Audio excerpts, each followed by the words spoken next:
Welcome to the lesson, How to Start Writing a Paper. This particular presentation is part 1, Understand the Assignment. I know usually we have a slide that says how to follow along. This particular presentation is pieced together from various sources, more available through our publisher's website than in the actual books themselves. I did a lot of research to piece these things together, so just follow along with this presentation and you should be fine.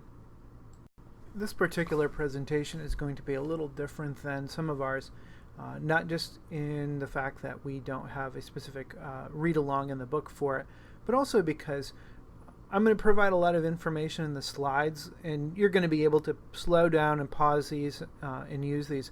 But my primary reason for putting it together this way is that you can slow it down and look at individual pages later on, or now as you're planning a paper. So it's less about presenting you with a bunch of information you need to know now, and as opposed to, I really want to just show you where the information is so you can kind of come back to it later as you need it, as you need help with some of these assignments. In the very beginning, the first thing you do, of course, is read the prompt. If you're not familiar with that term, the prompt is the set of descriptions, specifications that your professor will provide for a particular assignment. Now, some of us, like me, will actually give you a sheet with lots and lots and lots of information, lots of examples. I'm big on doing that because I know that can be helpful. Other professors will just kind of say, oh, by the way, you're going to need to do an 8-page paper, blah, blah, blah, and say a few words about it and expect that you're going to write it down and figure it out and take care of that by whenever that person says the date is. Most of us are somewhere in between, but you should be available to that. So read the prompt first, and then assess the writing situation. We'll get into more details about that. And the last one, understand the assignment. So keep in mind, you are going to need to read through the prompt and think about the assignment some before you actually decide what you're going to do. So the next few steps will help you with that. As you're reading the prompt, you want to start thinking about purpose and audience, and that's getting us into our next section here, is assess the writing situation. So start thinking about purpose and audience. Why are you writing? And you can see some of the reasons you might: to inform, to persuade, to entertain, to call to action, some combination. You want to start thinking about who your readers are. Now, oftentimes it's easy for us to just say, well, it's my instructor. He or she is the person who's grading. But you should really be thinking about who potentially would be reading this. Maybe it's your classmates. Maybe there's something else in the assignment directions in the prompt that tells you who your audience is. So you want to make sure you look for that information. You also want to think about then, start making decisions based on that, about what kind of tone you're going to have, other things that we will talk about. Again, you'll start thinking about those things. You should also look through the prompt or the other directions for information about length and document design. Now, this is not the most important information, but you should at least make sure that you understand it and know it. And that will help you make sure you don't make any, really dumb mistakes like only turning in 2 pages out of 4 or something like that. You also want to start thinking then about what kind of paper it might be.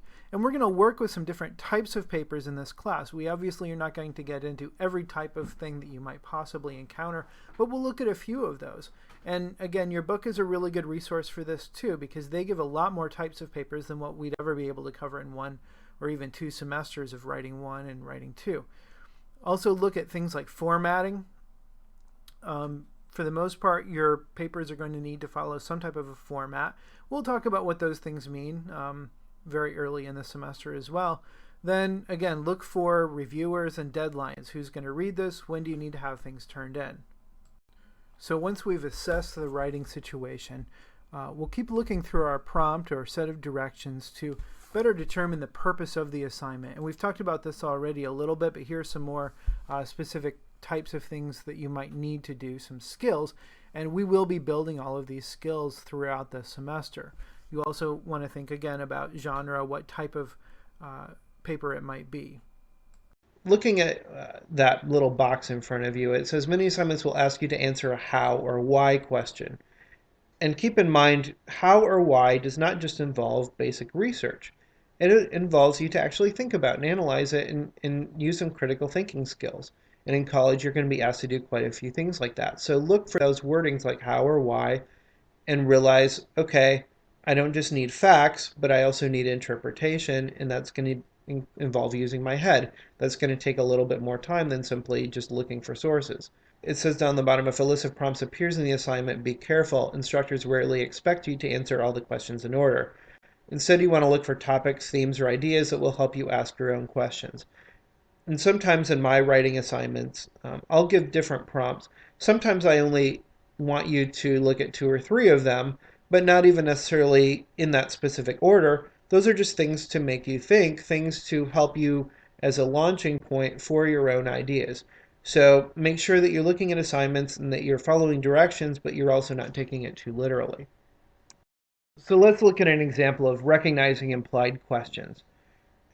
There's a nice list there: discuss, analyze, argue, or consider. Many of those things you're not really sure what those mean yet, and we're going to talk about this semester.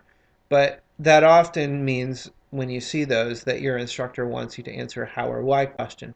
So when it says discuss the effects of the No Child Left Behind Act on special education programs, again, they're not just asking you to give basic background information on No Child Left Behind. Anybody can find that. We want to know what you think and how you interpret it. So you can kind of turn that into a how or why question. How has the No Child Left Behind Act affected special education programs? You see what they did there? They took a prompt that says discuss and it as a command, and they turned that into a question. Some instructors will make those into more specific how or why questions for you, but often you're going to have to do that for yourself.